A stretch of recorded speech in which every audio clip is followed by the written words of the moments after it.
So, we're looking at the Hadith and some of the ridiculous things that were said.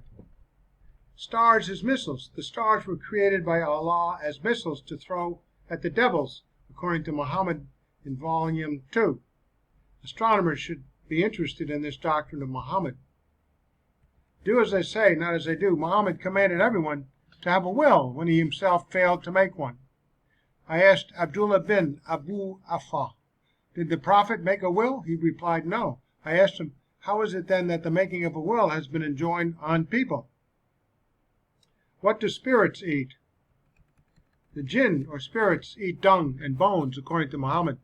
This bit of information is as far out as one can go.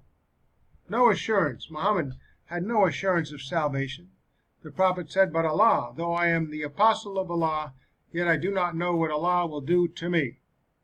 Murder and deceit. Muhammad agreed to the murder of a man through lies and deceit. He evidently did not believe in the sanctity of truth or life.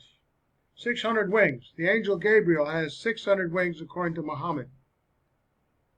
Satan in your nose. Muhammad would suck in water up his nose and then blow it out because Satan stays in the upper part of the nose all night.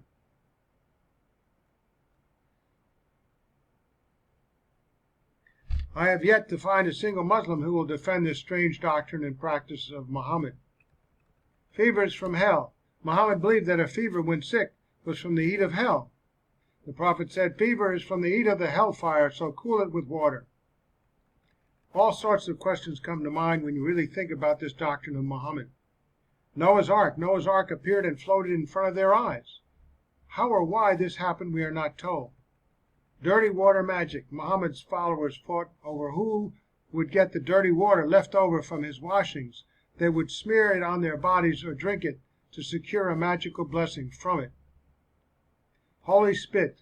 Even more gross was the practice of Muhammad spitting into the hands of his followers so they could smear his saliva on their faces. By Allah, whenever Allah's apostle spitted, the spittle would fall in the hand of one of them, the Prophet's companions, who would rub it on his face and skin. It was in the light that we can understand why Muhammad smeared dead bodies with his spit. Satan urinating in the ears. Satan urinates into the ears of those who fall asleep during prayers. Passing wind. According to Muhammad, if you commit the sin of Hadith, the passing of wind through the anus, while you are engaged in prayer, Allah will not hear your prayers. Why Allah would be offended by the natural smells of the human body escapes us. Bad breath. Bad breath means that Allah will not hear your prayers. You may not eat garlic or onions before going to prayers because Allah will not hear you with their smell on your breath. Yawning is from Satan, to Muhammad in a Hadith, number 509, volume 4. It seems clear that from this Hadith and the two previous ones that it was really Muhammad who was offended by such things as bad breath, yawning, or passing wind. That God would be offended by the natural processes of the human body which he made is not acceptable to the rational mind. T-bird, green birds. According to Sheikh Abdullah bin Muhammad bin Hamid of the sacred mosque of Mecca, Allah's apostle said, the souls of the martyrs are in the bodies of green birds dwelling in paradise wherever they like.